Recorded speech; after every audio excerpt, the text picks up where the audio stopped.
正殿将军，3天出发，正殿将军，正殿将军，那我们正殿将军呢，就是我们的3天主考殿长大人，所以这个是特别跟大家来分享一下啊。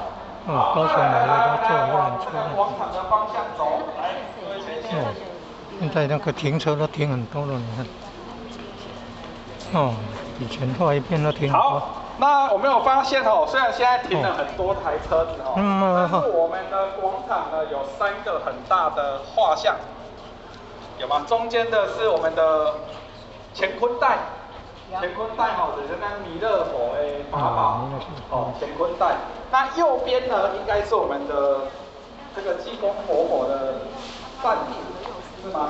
扇子里面，左边是我们的祭品。好，中间有加凤角呀。好，那我们来看一下牌楼，来各位先生，刚才要从正中间去细。